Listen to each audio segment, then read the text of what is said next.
It's Radio Free 501c, the podcast of Road Tulips Consulting. We're here with Season 7.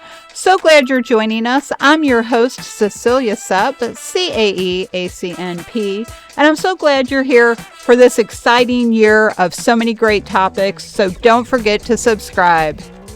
This week, I welcome first-time guest Kelsey Casselbury. We met through our work at AWTC. She's here to share with us her advice about the dangers of overcommitting and the lessons she learned. It's Monday, February 10th, 2025. Episode 272 starts now. Hey, everybody, it's Monday, February 10th, and that means it's time for another episode of Radio Free 501c. I'm your host, Cecilia Supp. Thanks so much for joining us. I'm the principal and founder of Road Tulips Consulting, and I'm a certified association executive and an advanced certified nonprofit professional. So glad you are here with us. Please take a moment and follow or subscribe on your favorite podcast service because you don't want to miss any of our really excellent conversations like this one we're going to have this week with first-time guest Kelsey Casselbury. But before we dive into this conversation, good morning, good afternoon, or good evening to our global audience, wherever you may be, and thanks again for joining us. So, Kelsey, your first-time guest, we're going to talk about the dangers of overcommitting as a volunteer. But before we do that, welcome. Would you like to say hello to the audience and tell us a little about yourself? Absolutely. Hello, everyone. It's so great to be here. Thank you, Cecilia, for inviting me on. I'm Kelsey Casselbury. By day, I am the Director of B2C Content for SHRM, the Society for Human Resource Management. And by weekend, night, when time, I have long been a volunteer for myriad community organizations. It was baked into me in my middle school years when my mom used to take me to volunteer with the cats at the local Humane Society in Austin, Texas every weekend. And then, of course, one time we came home with a kitten that I kept till I was in my 20s. But, talk about overcommitting. No, not at all. And you obviously don't get involved in your volunteer work at any level, bringing home the kitten, she said sarcastically. That's something that we actually have in common. My parents were both volunteers in a lot of different ways, especially at our church and our neighborhood association. And I saw that growing up, and I just thought that's what people did. Right? Yeah, that's kind of the same way. Yeah, you get involved. And I think, when you and I were talking about this, a few months ago, this topic of the danger of overcommitting, especially as a volunteer, it does impact our whole life, not just that part where we're volunteering. But what are some of the signs that you see, maybe in yourself, maybe in others, that maybe somebody is overcommitting as a volunteer and maybe edging toward burnout? Yeah, I mean, I think the signs can be pretty clear. I not only saw them in myself as I reached the end of my tenure with certain organizations, but I've also seen them in other people at organizations I've volunteered with. I mean, I think you immediately see someone who becomes a little cynical about things. I remember someone who I was a vice president of an organization who was getting very upset that she felt like the other people on the board just didn't put any time or effort in, and she was doing it all alone. She became very cynical about people that I think she normally would have considered her friends. I think you see them stop responding as quickly to things, whether it's text messages, emails, requests for them to do things. They don't respond, and then they procrastinate on actually getting it done. I know that's certainly something I've seen in myself. They're just less excited overall. Maybe they are missing more board meetings. Maybe they're, not participating in conversations, or they're showing up late to things when before they were very punctual people. These little things can be explained away by other stuff, but when you look at it as a whole, it's pretty clear to spot what's going on. Well, and how do you find you had shared with me that you find yourself overcommitting at times. So how do you end up in that situation? Like, for example, do you look back and say, I said yes too many times? Was it in a social Well, situation? How do you end up getting to that point where you realize, oh my gosh, I'm overcommitted? well, therapist Cecilia, I think we can start in my childhood. Should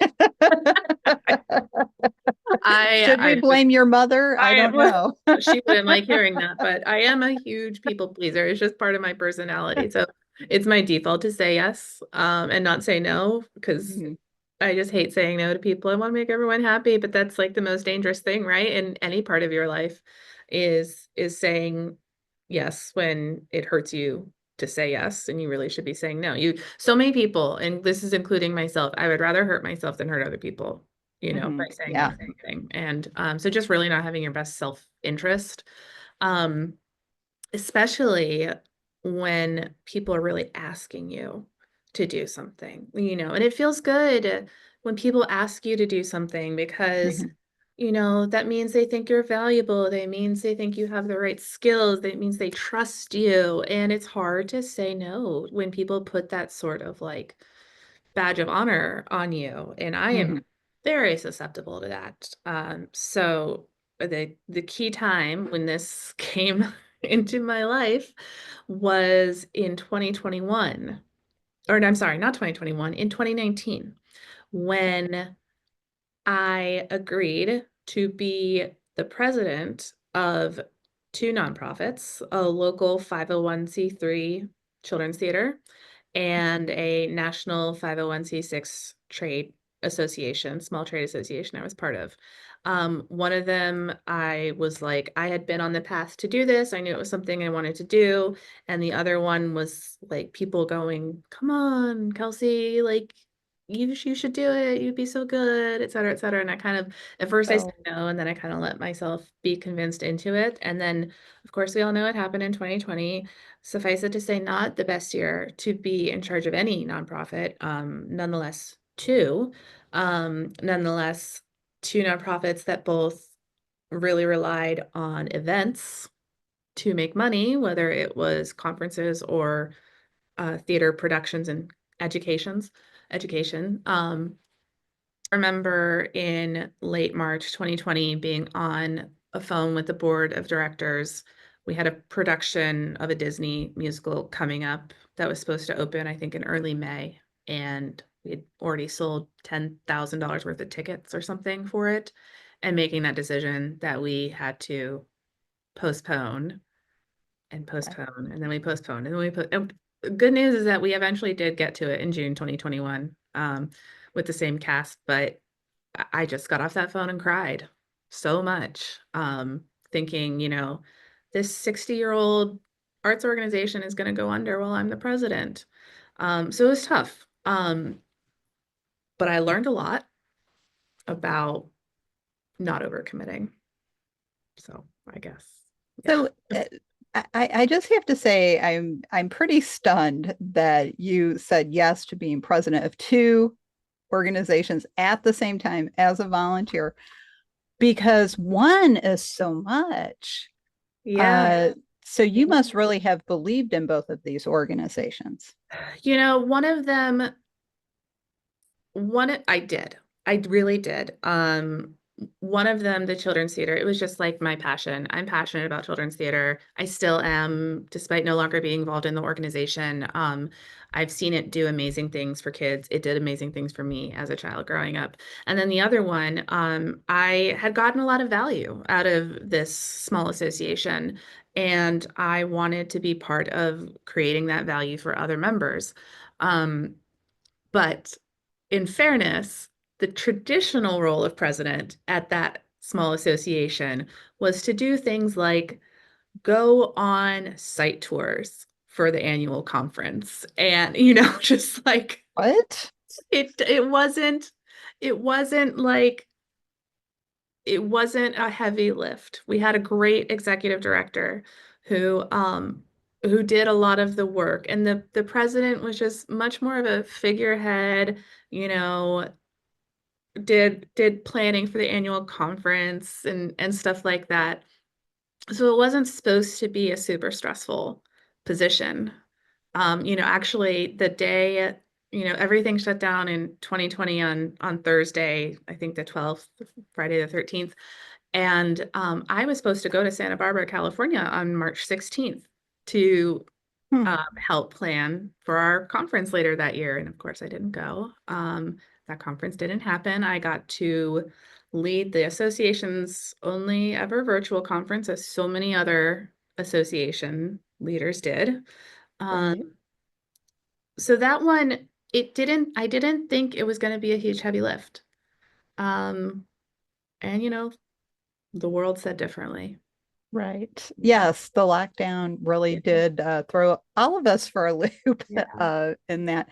So I can understand that then why you would say yes to both I because mean, it was not a smart decision anyway. My husband was not thrilled with me Mhm. when Well, I told him. I can kind of understand that because both will take other time away Yeah, from other parts of life. yeah. And we only have one life. Like people say, oh, work-life balance. It's like, okay, it's not like you got two lives. You've got one. Yeah. So we just need the life balance Yeah. here. But that's where volunteering can, become really stressful. Like I mentioned earlier, I love to volunteer. I volunteer a lot. I will just make up volunteer things for myself to do Yeah. because I see something needs to get done. I mean, you And and I so, were both just talking beforehand about how you used to do a neighborhood Halloween party as a mhm, volunteer. And I said I do the same thing. About 6 years ago, I started arranging this chili cook-off every year for our mhm. street. And it's just, I guess we're just the type of people that there are certain type of people out there who just see something that can be done and do it. And that has its pros and its cons. It does. Well, see, and it really does. Like, there's that old saying about if you want something done, ask a busy person because they figure out how to do it.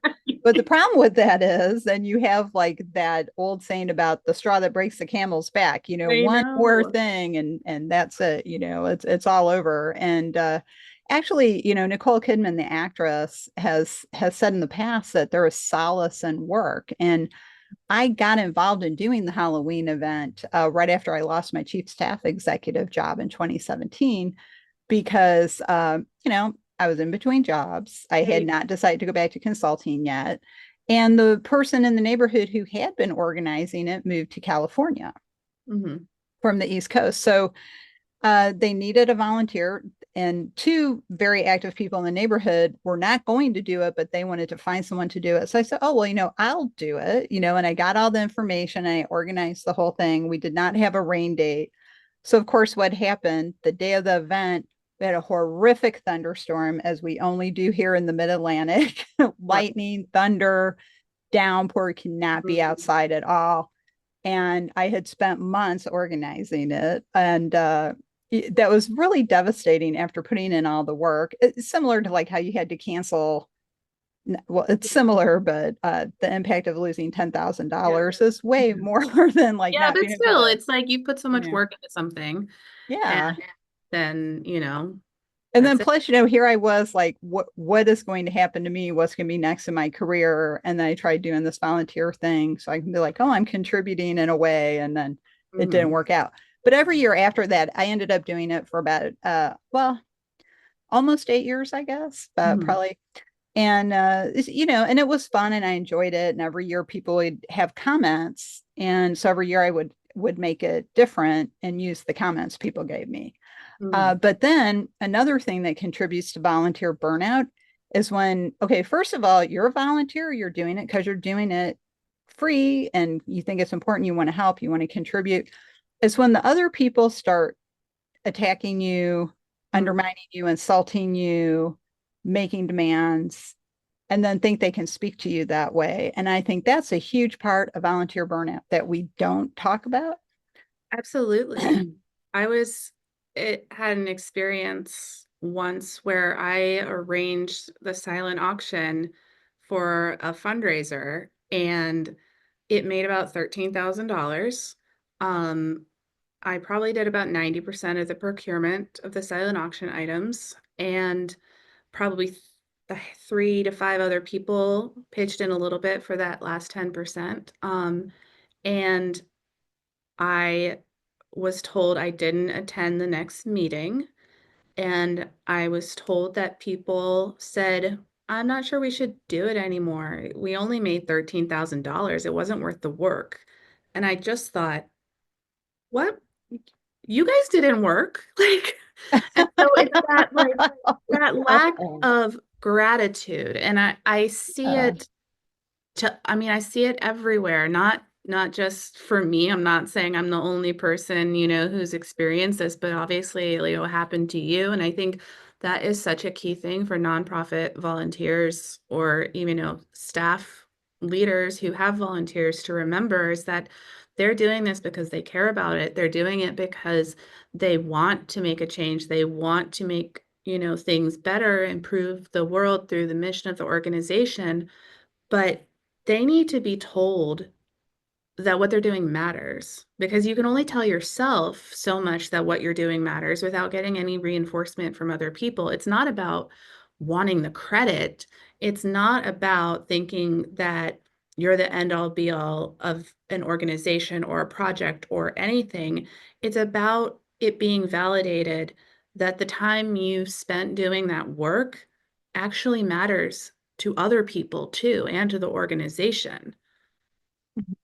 that's, I agree that I'm so glad you said that because one of the things it sort of relates to volunteer burnout, not recognizing and acknowledging the work of all the people who contribute, not just the people in the formal positions. I actually wrote a blog post about this recently.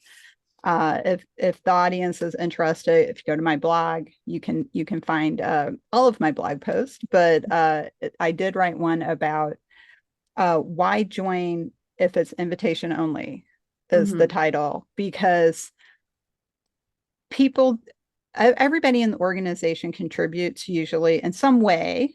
It Mhm. basically you're paying your dues to join, right? So you're contributing in a way.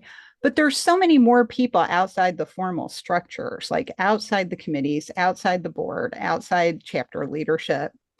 And there has to be a better way to do this. There has to be a way to do what you just said, is to acknowledge the contribution, thank people, Yeah. because I have belonged for many, many years to a national association that shall still remain nameless, that has basically stuck it to me for the last time, Mhm. because I do a lot of volunteer work, even though I'm not part of the formal structure. And I recently did a lot of work in an area for one of the communities, sub communities within the organization. And and basically it was like, well, your efforts don't go unrecognized. And it's just like, what?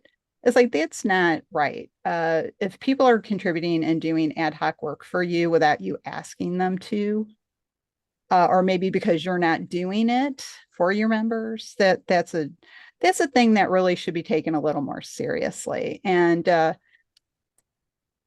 I just think that it's really burns people out on the organization, because there's your personal, physical, and mental and emotional burnout.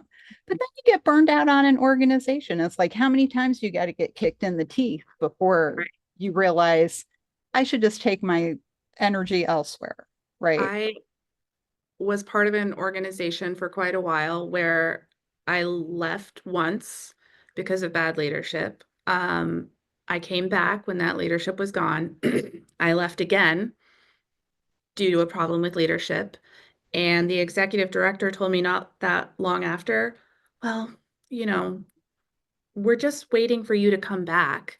And I went, what? Why would I do that to myself? Third time is not the charm here. Like, God, I mean, and we're going to talk about volunteering and burnout and all of this stuff, and you have to talk about boundaries. Like that is the key thing. Is at some point you have to impose boundaries. But I also think that it is the volunteer leaders or the staff leaders job to also keep an eye on other people's boundaries. As even as a supervisor in my professional life, when I see a team member constantly volunteering for things, constantly saying, oh, I'll write that, I'll edit that, I'll do that, I'll do that, I take a pause and I go, don't take on too much. Right. Like, don't, we'll find other people to do it. But it's when those volunteer leaders don't say that and don't put any guardrails up, and don't, there's this jokey saying, whether or not it's true, is that at nonprofits or in volunteer groups, 10% of the people do 90% of the work. And I don't know about you, Cecilia, but in my experience, that's very true. And I think a lot of it I've seen has come from being the people who are doing 90% of that work. They're the ones that continually raise their hand. And then they get to know the organization so well that it becomes easier for them to raise their hand. And then there's all these other people around who are just not doing anything, or it feels like they're not doing anything, that they're just there sitting at the table listening. And none of the leadership is going, thank you, but like, we really need to spread out some of this work. So and so, can you take this on? Um, and so, and then it just like, it's, oh my gosh, it's just like this rolling tumbleweed that keeps getting bigger, because then that person who keeps taking on more and more work because no one is, they haven't set boundaries and no one else is setting boundaries around them, that's when they're going to burn out. That's when they're going to go, no one else is here is doing anything. Why am I the only person doing anything? I'm done. I'm not doing it anymore. You guys figure it out yourselves.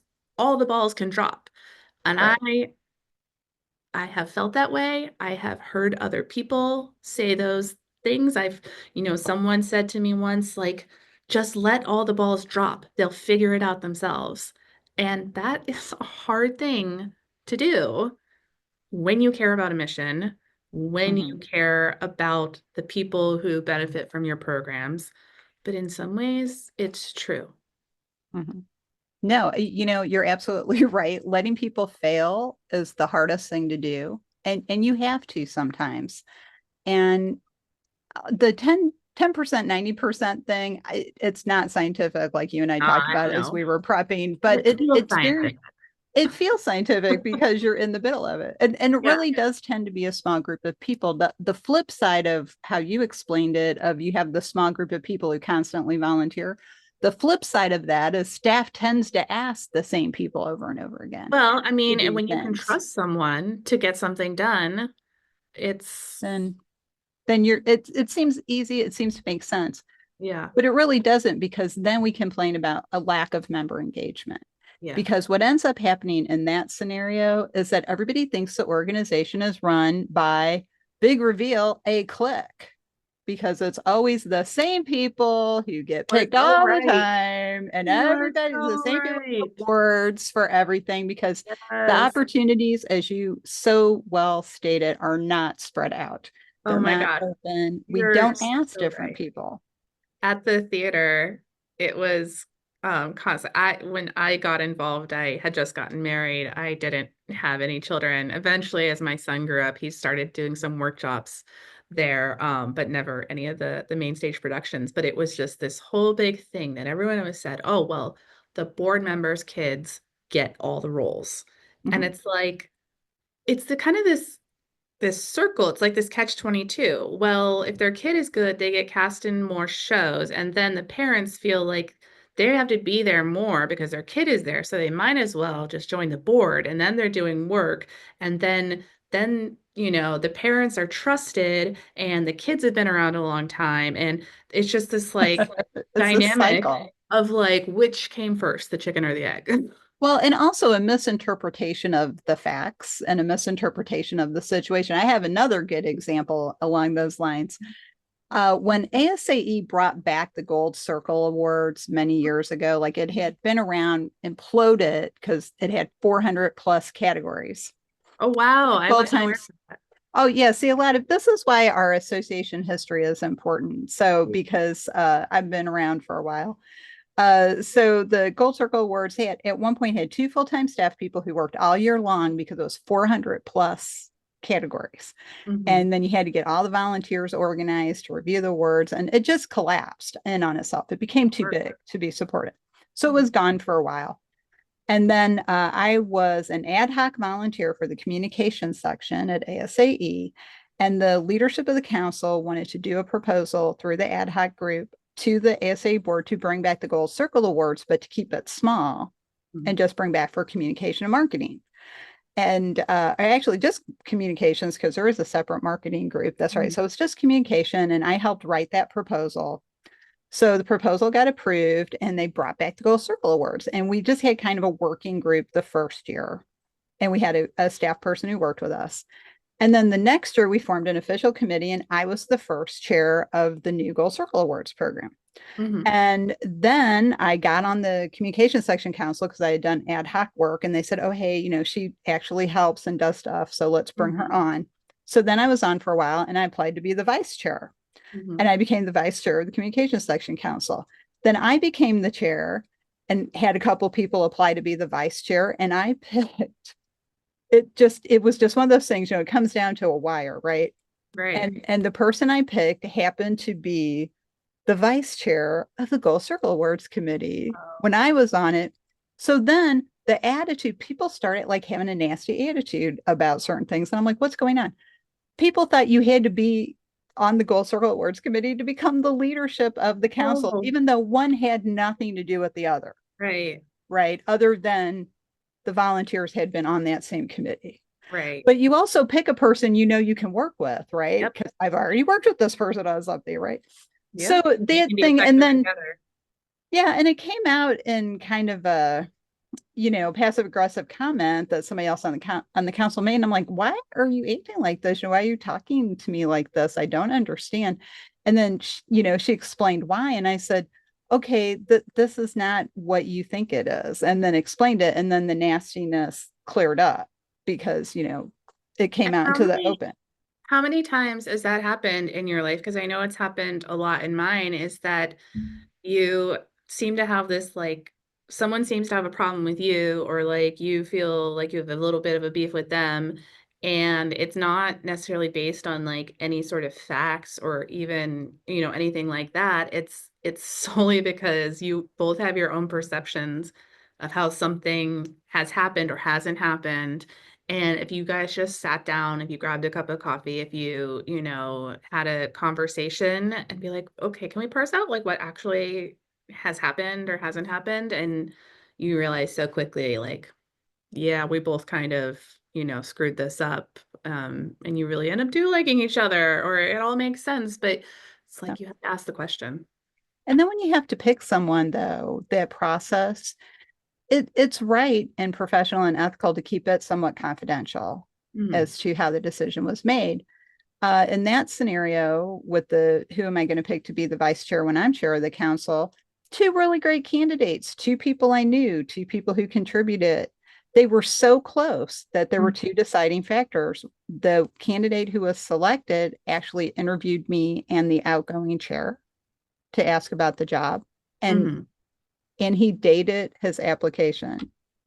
That's how close it was. It Wow. was like, oh, but they're both so good. But he didn't put a date on his application. I got to use something. I'm going to pick this guy.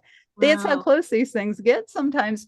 But if we don't explain it to people, in Yeah. hindsight, and this was a long time ago, in hindsight, I know now I should call the people and say, here's what happened. Okay, it was Yeah. very close. Here's what happened. There's nothing wrong with that. And I've done that with people submitting proposals, Hmm. like when I was a chief staff executive, we were looking at new accounting firms, and Hmm. the three finalists, we ended up staying with our regular firm because it turned out they were the best fit. Hmm. But I called the other people and I said, hey, here's what happened and why. And they were like, oh, okay, well, thank you so much for a phone call. Most people just People send want email. closure.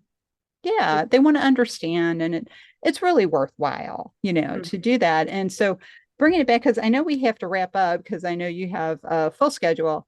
Uh, but no, we could go on probably for another hour about this. I want to thank Forever. you Yeah. so much for being so open about sharing your personal Yeah. experience, sharing some tips for people, and also looking out for each other in Yeah. the dangers of overcommitting. So, Kelsey, at the end of every episode, I like to ask my guests, what's the one thought you'd like the audience to take away today? And then how can they get in touch with you if they'd like to talk with you some more about it?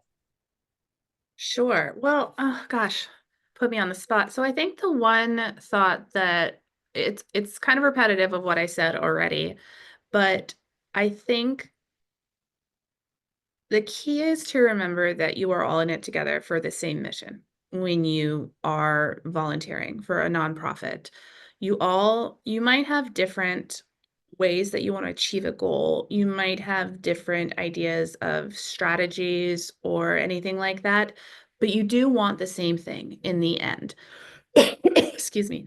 And so it's about looking out for each other. It's about leaders not being so focused on the end results that they're missing that their key volunteers are on the verge of quitting. It's about those volunteers realizing that there are people around them who are also working. No, I mean, it's the number of times people are like, I'm working so hard and look at them, they're not working as hard as me and as when I was president, and I just wanted to go, do you want me to give a list of all the things they're doing that it looks invisible to you because you don't see it because it's behind the scenes. I do a lot of marketing and publicity volunteering because that's the work we're in, and sometimes I think it seemed to people that I wasn't working as hard as them because I could do a lot of my volunteer work from home. I wasn't in the space. So don't compare yourself to others or compare others to yourself. Everyone has the same mission. Look out for each other, top to bottom, all around, and just remember you're working toward the same goal. So as for if people want to reach out to me and talk about this or anything else, you can reach out to me on LinkedIn under my name, Kelsey Casselbury. You could send me an email at kelsey.casselbury@shrm.org.